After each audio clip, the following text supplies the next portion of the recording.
मैं AB classes में आप सभी का स्वागत करता हूं। कल हमारी चर्चा प्रेजेंट इंडेफिनिट टेंस पर हुई थी। हमने आपको उसमें बताया था कि प्रेजेंट इंडेफिनिट टेंस के एप्लीकेशंस पे कुछ बेस्ड हमने आपको क्वेश्चंस कराए थे। उसमें हमने आपको बताया था कि किस तरीके से everyday, always, never, seldom, hardly, बेयरली और स्केर्सली के साथ हम केवल और केवल प्रेजेंट इंडेफिनिट टेंस की चर्चा करते हैं।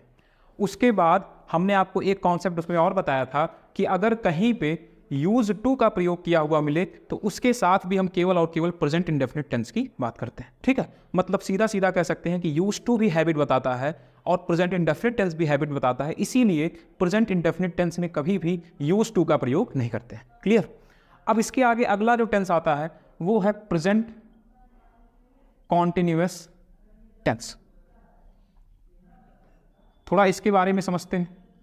पहली बात तो हमें ये जानना है कि टाइम कौन सा है, प्रेजेंट। प्रोसेस कौन सी है, कॉन्टिन्यूअस। हमने आपको इससे पहले कॉन्टिन्यूअस एक्शन को बताया है, जिसमें आपको ये बताया गया था कि कॉन्टिन्यूअस एक्शन ऐसी एक्शंस होती हैं जो हमारे ऊपर डिपेंड करती हैं, अर्थात जिसको हमने जब हम ऑब्जर्व कर रहे हैं उस समय तो चालू है लेकिन अभी कुछ समय बाद समाप्त हो जाएगी। कॉन्टिन्यूअस के अंतर्गत ऐसे एक्शंस को रखते हैं जिन पर हमारा अधिकार होता है। जब उनको हमारा मन किया उनको चालू कर दिए, जब हमारा मन किया उनको बंद कर दिए। जैसे खाना खाना हमारे ऊपर डिपेंड करता है, चलना, कूदना, दौड़ना हमारे ऊपर डिपेंड करता है। तो ये सब की सब किस में आएंगी, कॉन्टिन्यूअस एक्शन के अंतर्गत। इसमें हम उन्हीं एक्शन को रखते हैं जो जिन पर हमारा पूरी तरीके से अधिकार होता है। जब हमने मन कहा उनको चालू कर दिया, जब हमने मन कहा उनको बंद कर दिया। तो इस तरीके से हम ये कह सकते हैं कि present continuous tense time present और एक्शन कॉन्टिन्यूअस दोनों मिलकर बनाते हैं प्रेजेंट कॉन्टिन्यूअस टेंस। साथ ही साथ हमें ये ध्यान रखना है, थोड़ा इसका स्ट्रक्चर देख लेते हैं। आपको हमने बताया था कि इसमें सबसे पहले सब्जेक्ट आएगा, उसके बाद इज, एम, आर, फिर इज, एम, आर जो है हमने आपको चार्ट में लिखाया था कि प्रेजेंट टाइम को दिखाएगा। उसके बाद वर्ब की आईएनजी फॉर्म जो है वो कॉन्टिन्यूअस एक्शन को दिखाती है। उसके बाद हम ऑब्जेक्ट का प्रयोग करते हैं। इस तरीके से subject plus is, am, are plus verb की आईएनजी फॉर्म प्लस ऑब्जेक्ट, ये है आपका बेसिक स्ट्रक्चर। सब्जेक्ट अगर आपका सिंगुलर है तो इसके साथ हम इस का प्रयोग करेंगे। सिंगुलर जैसे कि ही हो गया, सी हो गया और इट हो गया। क्लियर। अगर सब्जेक्ट आपका प्लूरल है तो इसके साथ हम आर का प्रयोग करेंगे। प्लूरल सब्जेक्ट में जैसे कि दे हो गया, यू हो गया, इन सब के साथ हम आर का प्रयोग करेंगे। और साथ ही साथ एक और होता है वी। क्लियर। आपको इतना भी शायद पता होगा कि वी जो होता है ये फर्स्ट पर्सन के अंतर्गत कंसीडर किया जाता है और जो यू होता है इसे सेकंड पर्सन के अंतर्गत कंसीडर करते हैं।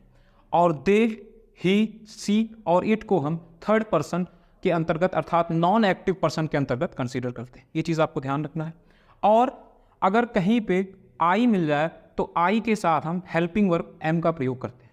ठीक है, तो ये चीज़ आपको याद रखना है कि subject plus is, am, are plus verb की आईएनजी फॉर्म प्लस ऑब्जेक्ट। अगर इसमें हमें इसी सेंटेंस को नेगेटिव में बनाना है तो हम एक चीज़ आपको हमेशा याद रखना है कि नॉट का प्रयोग हमेशा हेल्पिंग वर्ब के बाद और मेन वर्ब के पहले किया जाता है।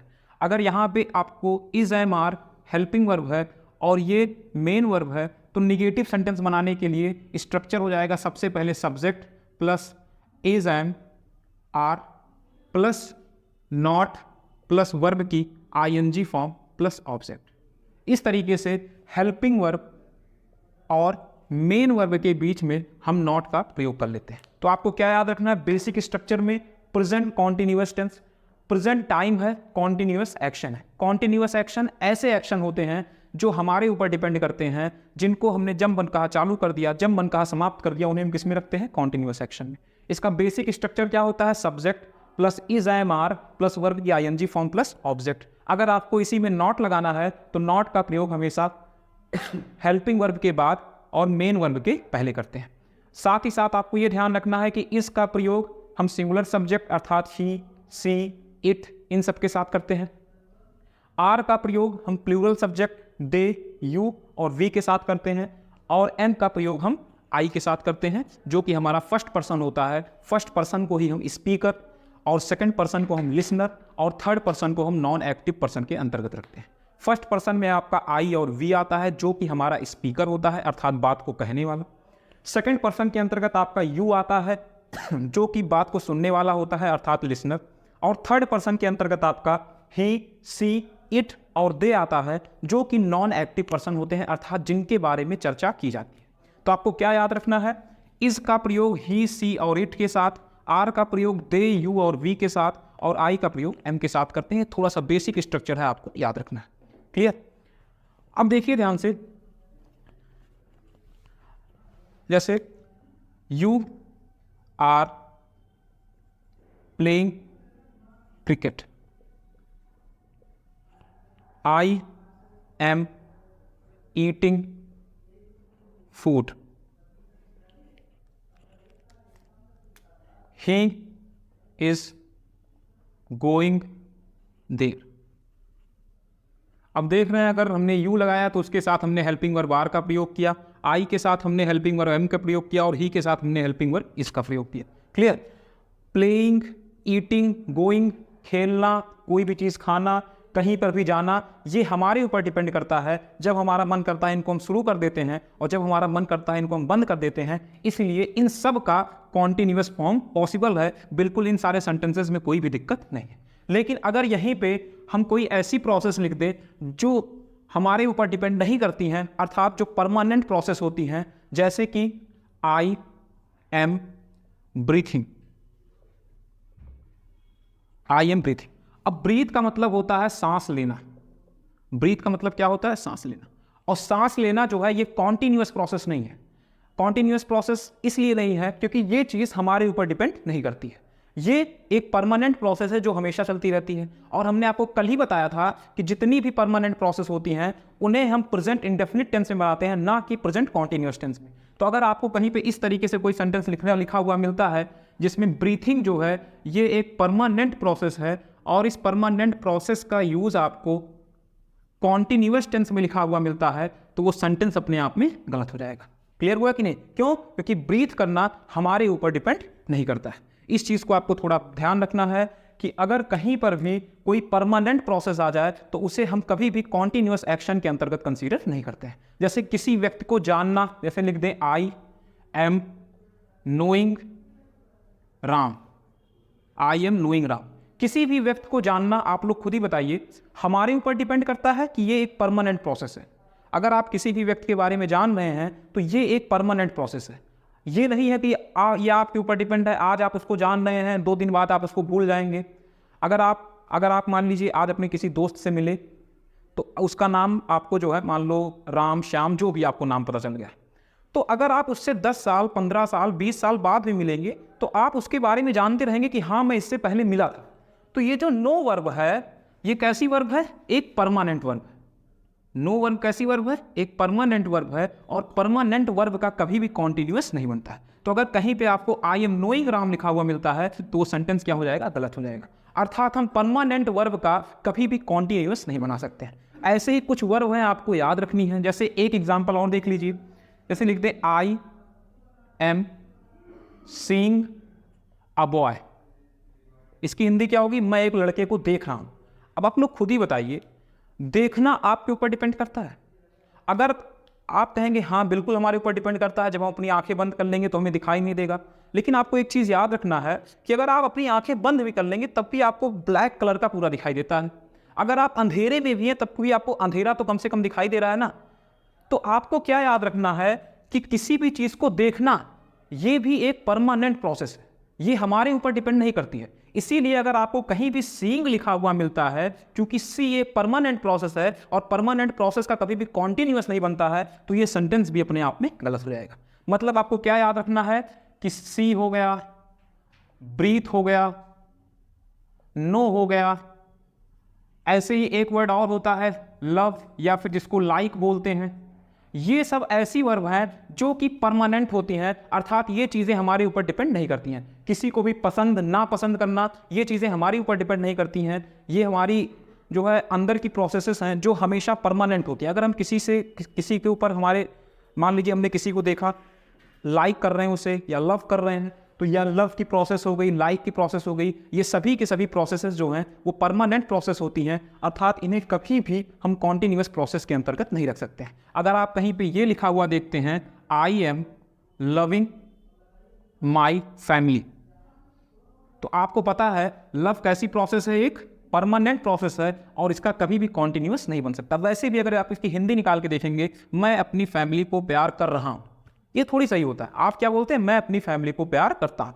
तो आपको क्या ध्यान रखना है कि लव होना या फिर लाइक होना ये सब परमानेंट प्रोसेस हैं, तो आप इनको काट के क्या लिखेंगे, आई लव माई फैमिली। मतलब इसको आप किस टेंस में बनाएंगे, प्रेजेंट इंडेफिनिट टेंस में।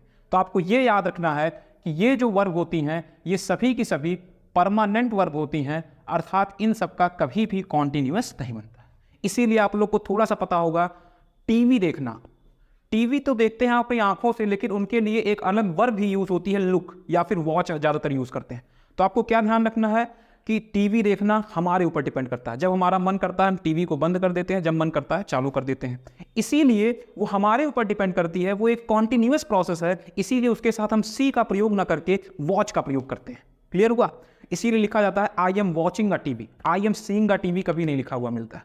तो आपको क्या याद रखना है कि ऐसी प्रोसेस जो परमानेंट प्रोसेस होती हैं उन्हें हम प्रेजेंट इंडेफिनिट में बनाते हैं, और जो टेम्परेरी प्रोसेस होती हैं अर्थात जो हमारे ऊपर डिपेंड करती हैं उनको हम प्रेजेंट कॉन्टिन्यूअस टेंस में वर्ब की आईएनजी फॉर्म के साथ यूज करते हैं। क्लियर हुआ कि नहीं? जैसे कोई भी एक्शन वर्ब है, चलना, कूदना, दौड़ना, खाना, पीना, ये सब हमारे ऊपर डिपेंड करता है, तो इसे हम किसमें बनाएंगे, प्रेजेंट कॉन्टिन्यूअस टेंस में। लेकिन सी, ब्रीथ, नो, लव, लाइक, ये सब कैसी प्रोसेसेस हैं, परमानेंट प्रोसेस हैं और इनका कभी भी कॉन्टिन्यूअस नहीं बन सकता है। तो अगर आपको कहीं भी I am loving, I am seeing, I am breathing, I am knowing ये सब लिखा हुआ मिलता है तो वो सेंटेंस अपने आप में गलत हो जाएगा। क्लियर है ना?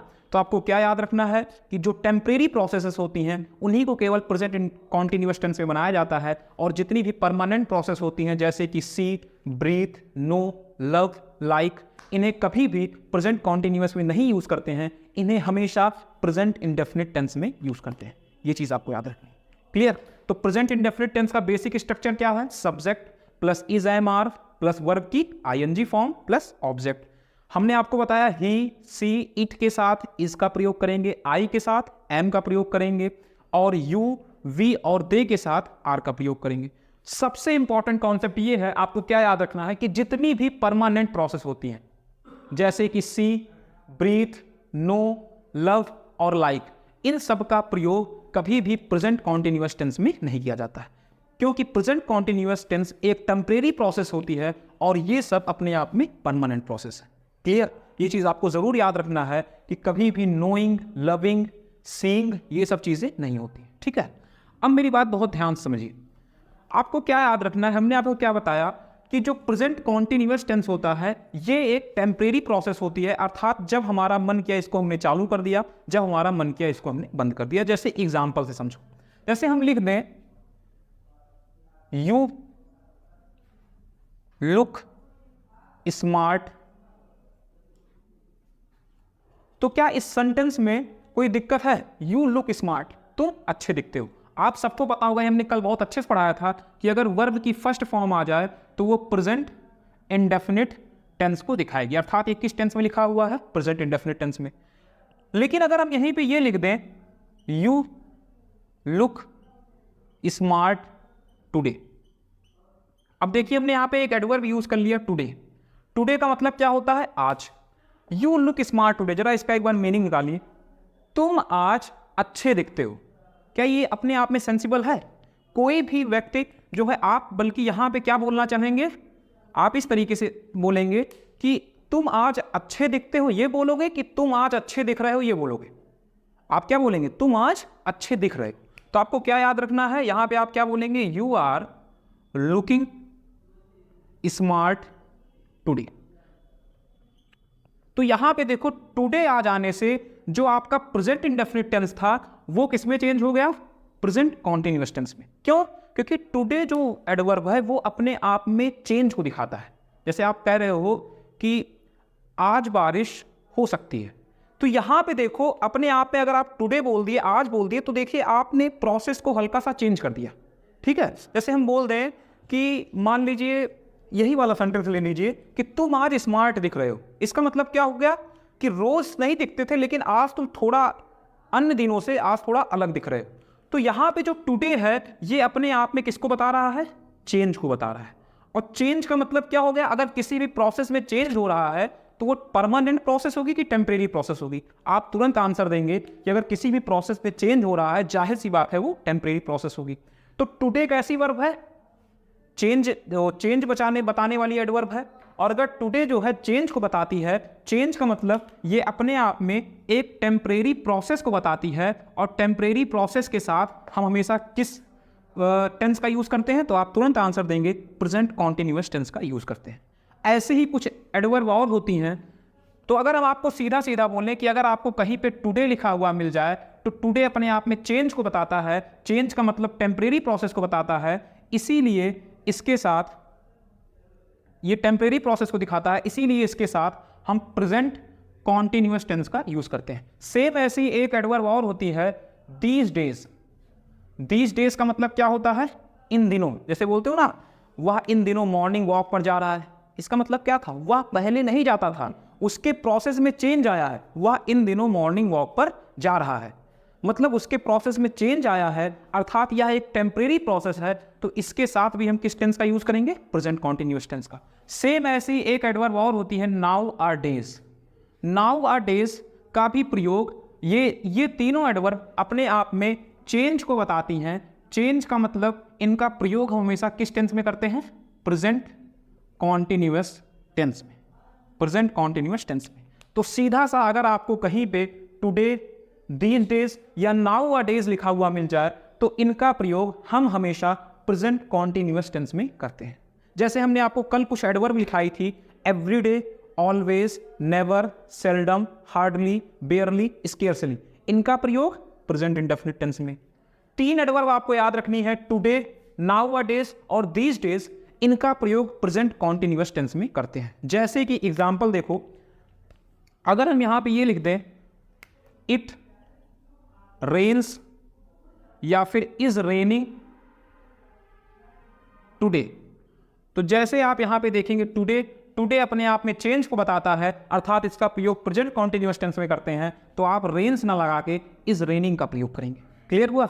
दूसरा एग्जांपल देखो, अगर हम यहां पे एक सेंटेंस और लिख दें कि माई फादर गोज या फिर is going for a morning walk now a days.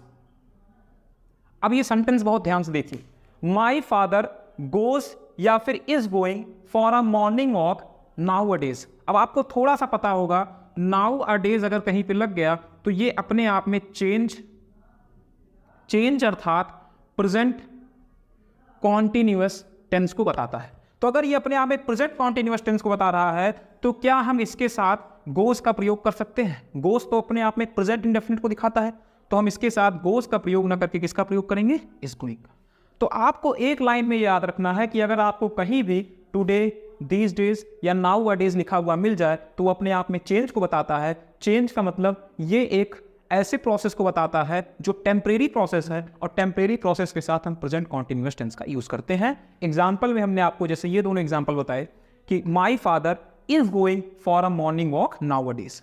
Clear हुआ कि नहीं? अगर हम यहीं पे आपको ये लिखा हुआ दे दें कि माई फादर गोज या फिर is going for a morning walk every day, मान लो हमने यहां पे आपको क्या लिख के दे दिया?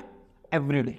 माई फादर गोज या is going for a morning walk every day. अब यहां पे एवरी डे जो है, अगर आपको थोड़ा सा पता होगा, तो ये अपने आप में परमानेंट प्रोसेस, अर्थात इसका प्रयोग हम प्रेजेंट इंडेफिनिट टेंस में करते हैं। और अगर इसका प्रयोग हम प्रेजेंट इंडेफिनिट टेंस में करते हैं, तो इसके साथ हम प्रेजेंट इंडेफिनिट टेंस अर्थात गोज का प्रयोग करेंगे, इसके साथ कभी भी इज गोइंग का प्रयोग नहीं करेंगे। तो आपको यह याद रखना है कि टेंस में एडवर्ब का बहुत बड़ा रोल होता है। अगर आपको कहीं पे एवरीडे लिखा हुआ मिल जाए, तो आप गोज का प्रयोग करेंगे, और अगर नाउ अ डेज लिखा हुआ मिल जाए, टुडे लिखा हुआ मिल जाए, दीज डेज लिखा हुआ मिल जाए, तो उसके साथ हम प्रेजेंट कॉन्टिन्यूअस टेंस का यूज करेंगे। क्लियर हुआ कि नहीं? तो आपको क्या याद रखना है? टुडे, नाउ अ डेज या दीज डेज अपने आप में चेंज को बताते हैं, अर्थात एक टेम्परेरी प्रोसेस को बताते हैं, इसीलिए इनके साथ हम प्रेजेंट कॉन्टिन्यूअस टेंस का यूज करते हैं। क्लियर हुआ ना? जैसे इसमें एक एग्जांपल आपको दे एक क्वेश्चन पूछा गया था 2021 प्री के पेपर में। ये क्वेश्चन ये था कि my brother is an atheist. My brother is an atheist. Atheist का मतलब होता है नास्तिक, मतलब ऐसा व्यक्ति जो भगवान पर विश्वास ना करे। The one who does not believe on God, या फिर एग्जिस्टेंस ऑफ गॉड। तो आपको क्या याद रखना है, my brother is an atheist but these days he goes for a morning walk, but these days he goes for a morning walk। मेरा भाई एक नास्तिक है लेकिन but these days he goes या फिर is going to temple। ठीक है, ये क्वेश्चन था। My brother is an atheist but now a days या फिर दीज डेज ही गोस या फिर इज गोइंग टू टेम्पल। अब यहां पे देखो एक टर्म उसने क्या यूज किया है, दीज डेज। क्या यूज किया है, दीज डेज। दीज डेज अपने आप में क्या बताता है, एक टेम्परेरी प्रोसेस को बताता है, अर्थात प्रेजेंट कॉन्टिन्यूअस टेंस को बताता है। इसकी हिंदी क्या होगी, मेरा भाई एक नास्तिक है लेकिन इन दिनों वह मंदिर जाता है कि जा रहा है। तो आपको क्या याद रखना है, इन दिनों अर्थात उसके प्रोसेस में चेंज आया है, तो यहां पे हम किसका प्रयोग करेंगे, इज गोइंग का प्रयोग करेंगे, ना कि गोस का प्रयोग करेंगे।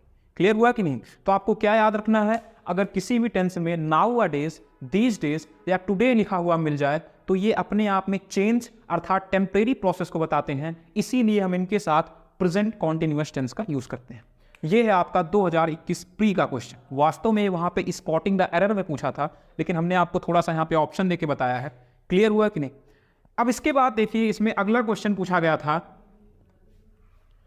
इसमें क्वेश्चन था 2019 के प्री के पेपर में पूछा गया था, my father is a teacher but nowadays he works या फिर is working in a flyover project. अब ये ध्यान से देखिए इस सेंटेंस को क्या लिखा है, माई फादर इज अ टीचर, मेरे पिताजी एक अध्यापक हैं, बट नाउ अ डेज लेकिन इन दिनों ही वर्क्स या फिर is working in a flyover project. आप लोग तुरंत कहेंगे सर यहाँ पे नाउ अ डेज लगा है, और अगर यहाँ पे नाउ अ डेज का प्रयोग हुआ है तो नाउ अ डेज अपने आप में टेम्परेरी प्रोसेस अर्थात सडनली चेंज को बताता है, और अगर यहाँ पे चेंज हुई है प्रोसेस तो वर्क्स का प्रयोग ना करके इज वर्किंग का प्रयोग करेंगे। क्लियर हुआ कि नहीं। तो आपको इतना याद रखना है कि अगर आपको कहीं भी इस तरीके से सेंटेंस में टुडे, नाउ अ डेज या दीज डेज लिखा हुआ मिल जाए तो उसके साथ हम प्रेजेंट कॉन्टिन्यूअस टेंस अर्थात इज एम आर के साथ वर्ब की आईएनजी फॉर्म का प्रयोग करते हैं। क्लियर हुआ कि नहीं। उसके पहले हमने आपको कल बताया था कि अगर आपको कहीं भी always, never, seldom, hardly, बेयरली, scarcely, ये सब एवरीडे, डेली, ये सब एडवर्ब लिखे हुए मिल जाए तो ये सब अपने आप में परमानेंट प्रोसेस को बताते हैं, और परमानेंट प्रोसेस को दिखाने के लिए हम प्रेजेंट इंडेफिनिट टेंस का प्रयोग करते हैं। तो आपको क्या याद रखना है कि अगर कहीं पे परमानेंट प्रोसेस दिखानी होगी तो वहां पे प्रेजेंट इंडेफिनिट टेंस, और कहीं पे सडनली चेंज या फिर टेम्परेरी प्रोसेस को बताना होगा तो वहां पे हम प्रेजेंट कॉन्टिन्यूअस टेंस का यूज करते हैं। हमने आपको यह समझाया कि पहचानेंगे कैसे, तो उसके लिए हमने आपको 3 एडवर्ब बताई, टुडे, नाउ अ डेज और दीज डेज। अगर आपको ये तीनों एडवर्ब कहीं भी लिखी हुई मिल जाए तो आपको सीधा आंख बंद करके प्रेजेंट कॉन्टिन्यूअस टेंस का यूज करना है।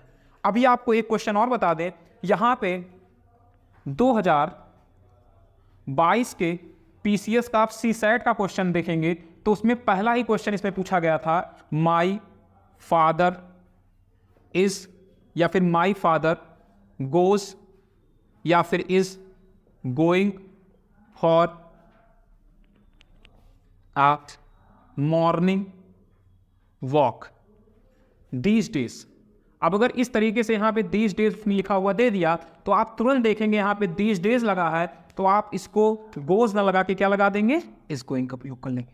क्लियर हुआ कि नहीं। तो ये क्वेश्चन 2022 के सीसैट के पीसीएस में पूछा गया था। तो आपको क्या याद रखना है कि अगर कहीं भी now a days, these days और टुडे लिखा हुआ मिल जाए तो वो अपने आप में टेम्परेरी चेंज या फिर सडनली चेंज को बताता है, इसीलिए उसके साथ हम प्रेजेंट कॉन्टिन्यूअस टेंस का यूज करते हैं। क्लियर हुआ? तो आपको प्रेजेंट इंडेफिनिट टेंस की जितनी एडवर्ब हैं और प्रेजेंट कॉन्टिन्यूअस टेंस की जितनी एडवर्ब हैं वो आपको थोड़ी सी याद रखनी है। प्रेजेंट इंडेफिनिट टेंस में आपको everyday, daily, always, never, seldom, hardly, बेयरली, scarcely, ये सारी एडवर्ब याद रखनी है। प्रेजेंट कॉन्टिन्यूअस में आपको केवल 3 एडवर्ब, टुडे, नाउ अ डेज और दिस डेज। आपको क्या याद रखना है इसके साथ ही साथ कि जितनी भी परमानेंट प्रोसेस होंगी जैसे कि लव, लाइक, सी, उसके बाद और भी कई सारी वर्ब होती हैं, लव हो गया, लाइक हो गया, सी हो गया, ब्रीथ हो गया, ये सभी के सभी परमानेंट वर्ब होती हैं और परमानेंट वर्ब का प्रयोग कभी भी कॉन्टिन्यूअस टेंस में नहीं किया जाता। अर्थात अगर आपको कहीं पे I am breathing, I am seeing, I am knowing ये सब लिखा हुआ मिल जाए तो वो सेंटेंस अपने आप में गलत हो जाएगा। क्लियर हुआ कि नहीं? तो आपको क्या याद रखना है कि प्रेजेंट इंडेफिनिट टेंस अपने आप में परमानेंट प्रोसेस को बताता है और प्रेजेंट कॉन्टिन्यूअस टेंस अपने आप में एक टेम्परेरी प्रोसेस को बताता है। मतलब एक तरीके से ये कह सकते हैं कि दोनों एक दूसरे के अपोजिट है। क्लियर हुआ कि नहीं? तो आपको इस तरीके से प्रेजेंट कॉन्टिन्यूअस टेंस के हमने आपको कुछ प्रीवियस ईयर और कुछ एग्जाम्पल बताए, किस तरीके से हम एडवर्ब को देखकर ही हम वहां पे टेंस का पता लगा सकते हैं। अभी हम आपसे कह दें यहीं पे दीज डेज न लिख के अगर वो एवरी डे लिख दे तो आप जो है तुरंत इस गोइंग को भी काट के आप तुरंत जो है यहाँ पे आप गोज का प्रयोग अर्थात प्रेजेंट इंडेफिनिट टेंस का प्रयोग कर लेंगे। क्यों? क्योंकि एवरी डे जो है वो प्रेजेंट इंडेफिनिट टेंस की एडवर्ब है, तो उसके साथ हम किसका प्रयोग कर लेंगे? गोज का। तो आपको अगर एडवर्ब की जानकारी रहेगी तो आपको स्पॉटिंग द एरर या फिर सेंटेंस को इंप्रूव करने में कोई भी दिक्कत नहीं होगी। तो आपको प्रेजेंट इंडेफिनिट टेंस के एडवर्ब और प्रेजेंट कॉन्टिन्यूअस टेंस के एडवर्ब की जानकारी अच्छे से होनी चाहिए जो हमने आपको लिखा दी है। क्लियर हुआ कि नहीं? तो आपको क्या याद रखना है, जितनी भी टेम्परेरी प्रोसेस होती हैं वो सभी की सभी प्रेजेंट कॉन्टिन्यूअस टेंस के अंतर्गत आते हैं। ठीक है, कल हमारी चर्चा प्रेजेंट परफेक्ट टेंस पे होगी। ऐसे अगर हम प्रेजेंट टेंस को अच्छे समझ लेंगे तो पास्ट टेंस हमारे लिए समझना और आसान हो जाएगा। प्रेजेंट परफेक्ट और उसके बाद हम आपकी चर्चा करेंगे प्रेजेंट परफेक्ट कॉन्टिन्यूअस टेंस पे। टेंस की ये सबसे शानदार क्लास है। आपको थोड़ा सा याद रखना है कि हमें ये देखना है, ये फोकस करना है कि पेपर में क्वेश्चन बनते कहाँ से हैं। पेपर में क्वेश्चन यही एडवर्ब से पूछे जाते हैं। ठीक है, आपको क्या याद रखना है कि जिस तरीके से पेपर में क्वेश्चन बनते हैं, किस तरीके से वो स्पॉटिंग द एरर पूछता है, किस तरीके से वो सेंटेंस इंप्रूवमेंट पूछता है, उसके लिए हमें इन सब चीज़ों की जानकारी होनी चाहिए। साथ ही साथ हमें इन सब चीज़ों की भी जानकारी होनी चाहिए। कौन सा टेंस परमानेंट की जानकारी देता है, कौन सा टेंस टेम्परेरी प्रोसेस की जानकारी देता है, तो हमारे लिए कोई भी चीज़ कठिन नहीं होगी। क्लियर हुआ? हम कल आपसे प्रेजेंट परफेक्ट टेंस पे चर्चा करेंगे। आज की क्लास हमारी यहीं पे समाप्त होती है। धन्यवाद।